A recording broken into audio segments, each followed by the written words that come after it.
Oh, good morning, Interbet fans, and welcome to the preview for Greyville. We're big day today, and it's the 29th of May, and we've got a 9-race program. Remember, we've got the two big 3-year-old features and the Lonsdale, so it should be a good day's racing, and gets more and more difficult as we go along, but it starts off where I think you can get the cash. So, as happened on Thursday, everything fell into place, but too much so because we never got a result. But a couple of the races looked like fair things and they arrived. So let's have a look at this program.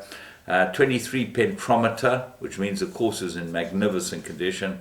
7-meter false rail, which is going to throw them out towards the outside and might give the horses with the good draws a big advantage.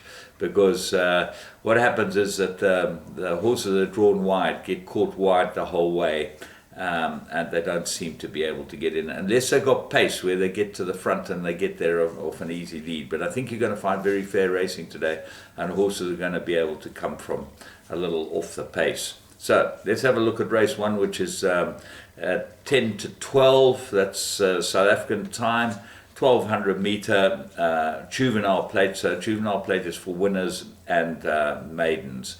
Cavalier King has had 2 very good runs. Number 1 on the card, he gets the best draw, he gets everything in his favor, and he does look like the right horse. But there's quiet confidence in a couple of these horses, and the interesting one is Waterbury Lane. Comes off a big break, but this looks like a warm-up for the gold medallion. The other horse that I think you've got to have a very close look at is Conquer the Enemy. Although the stable looks to have gone a bit quiet, they've got a lot of runners today. And Peter Muscat, it will be interesting to see how this one goes because he's got a good pedigree. And I think there's a little bit of confidence for him. Watch him go down, Mr. Bayview. Lafferty thinks that he can improve with the blinkers. So he's worth throwing in as well to your trifectas and quartets. Race 2, Merry rated 102, they go 1200 meters, and drawn 1, Via Celeria. As I said, the stable is right out of form, but this type of stable turns very quickly, and he's 1 from 1 on the course. He's got good form. He gets the champion jockey Lyle Hewitson aboard him half a kilo over. The blinkers are on him. There's a lot to like about Via Celeria. But there are a couple of others that I think that you should have a very close look at. And number 9, Gainsford, is top of the board, your favourite. Ignore his last start. He got very badly interfered with. He will turn around the form with a couple of these that beat him last time, mainly Good Rhythm. I know Good Rhythm's quietly fancied, but I think he's better on the poly track. Goliath Heron, 3rd run after arrest, gets a stable rider on him and gets to run on. Kaysen, 2 from 3 course and distance. Socrates, 1 from 1 course and distance. That's number 11 and number 12 worth including. And running on will be number 8 Legitimate, but he looks like he's going for bigger stuff. Race 3. This is a Merry rated 94, 1400 meters. And I was going to go with the Hugs Accepted, but that's been scratched. So that makes it very much better for me because I thought the big danger might be Point of Sale, number 6 on the card. Lyle Hewitson rides this. Look for big improvement. Ignore its last start. This horse is absolutely ready for a race like this.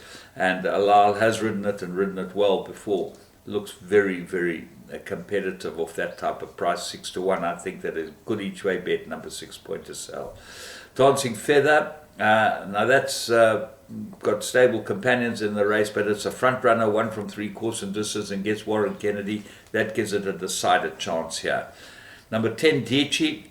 Put this into everything. All your exotics this has got to go into. 3rd run after arrest, best outside on the day. I think she'll run very, very well. And then the Purple Moon's up, 1 from 1 course and distance, and 7, State of Mind, is a stable companion to Dancing Feather and might be the pacemaker for Dancing Feather. Georgina Rose, very good, but and gets a 4 kilogram claim, so she's a winner without a penalty. Include her as well. Race 4, Merry rated 78, fillies and mares 2,000 meters. I made an absolute 3-cornered contest, going for number 3, Abbey Wood, at 7 to 1. Looks like, I think she's very well handicapped, this filly. and I expect her to be very, very competitive. She's got good form. She likes the turf, so you ignore her last two starts. She's much better on the turf. She'll go well. The big danger is obviously the favourite, Flower of Saigon, number 6. Second run, that's against it, but the rest looks like it's got pretty good form. And then number 13 was the third horse that I picked out, was Twice to Sydney. Runs on 1-from-1 course and distance. If it can get in from that draw, got to have a huge chance. Only the 3 horses. Race 5, Lonsdale Stirrup Cup, 2,400 metres. Very difficult indeed, and this to me is the field race on the day. Silver Host comes back from a break. That's a big problem with him. He's got good form.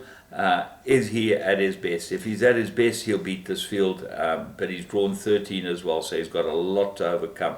His stable companion is Baybury, and he looks like he's got a huge chance too. He gets the cheek pieces back on, but I'm looking elsewhere. Matterhorn to me looks like the right horse, number 7. Alison Wright. Serena Moodley gets a ride again and ran a cracking good race behind She's a Keeper last time.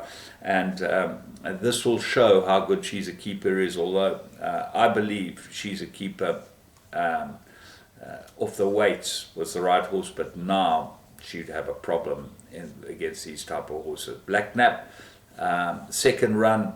He might be the best horse in the race, and he goes into everything that I do. Catch a Falling Star needed the last run. Luke Ferraris rides from draw 1. Handy weight, 53.5, number 1. Go well. And Merlin from Berlin, third run after a rest, and he's only got 52 on his back. Remember, this horse ran pretty well in the Gold Cup, so he's got to have a very big chance. Race 6, right, here's where it gets mighty simple. 2,000 metres, Will Avington. War of Athena. Looks impossible to look past her. She's beaten everything. The form lines tie up. Everything's in her favour. She looks like the right horse. But don't leave Princess Keller out of anything. She's the big danger. I think there's a homemade swinger, trifecta, quartet, 2 horses, and go from there. But Princess Keller and War of Athena look like the 2. And I'm going for Princess Keller as my main choice. Mainly because she hasn't had the hard program that War of Athena has had. Race 7, Daily News, 2,000, and this looks like pretty straightforward too. Cometidung, if he's as good as his form looks, and he might be, he should be able to win. Ignore his last start, he got horribly interfered with, and that's going to bring him very much closer to linebacker. And linebacker is your favourite, and he deserves to be favourite linebacker. He's won 2 group races on the trot. The Derby is always a very good race and very hard to win. He beat his stable companion, who was much shorter in the betting, Rascallen, on that day. And look for Rascallen to improve a lot. So he looks like the 3rd best. Then the other 2 that have got to go in are Second Base and the Gatekeeper. I think second base gets Warren Kennedy, but Copper Mountain gets Gavin Larena, and I think the stable choice might be second base. The Gatekeeper, ignore his last start. He looks like an improver. He did run 2 lengths behind the linebacker in the Cape Derby, so he goes into everything too. Race 8, 1,400 meter merit-rated handicap, and Preemptive Strike's your favourite, 9-2. It's got some form, 13-2 is Prince of Taranto, and I like this horse. His 3rd run after a rest, gets a good rider, and looks like a perfect race for this horse, Prince of Taranto, number 5. The dangers. 6 Gentleman Way, 1-from-1 course and distance. He goes into all my play. And 7 Mr. Gonzalez. Now it's amazing. This horse ran a bad race last time with a different jockey. He's won 2 in a row for Jarwood Jacobs. Jacobs gets on him again. He's 2-from-2 with this rider, as I say. Everything's in his favour. He's better on this track. There's a lot to like about Mr. Gonzalez, and he's a huge price. Avenir looks like an improver, and Love the View, 3rd run after a rest. Vista Nova might improve too, with Green Light to Heaven, who's drawn badly. Race 9, mirror rated 68. They got 1,200 meters, and Just a Guy thinks your favorite, and I can't have him. He's to me, he doesn't go on the turf. He's a much better horse on the poly, but I could be wrong. The right horse in the race is Kasira. The claimer, 4 kilogram claimer, Caden Brewer, gets a big opportunity on this horse. If he gives this horse a good ride, this horse is extremely difficult to beat and might easily be a banker. Because you look at this field, Dallas has got to run well, Seen the Light's got to run well, Crusade Star definitely in with a chance, and Tigger's got to have some sort of chance. But Kasura does look like he might be the best horse there. So I'm going with him strongly in the last race. But as I say, you take one with them short horses and one with a whole lot of horses. A very, very interesting card. I'm going very short in the two big races and going wide elsewhere. And I'm going short in the first leg of the Big Six as well.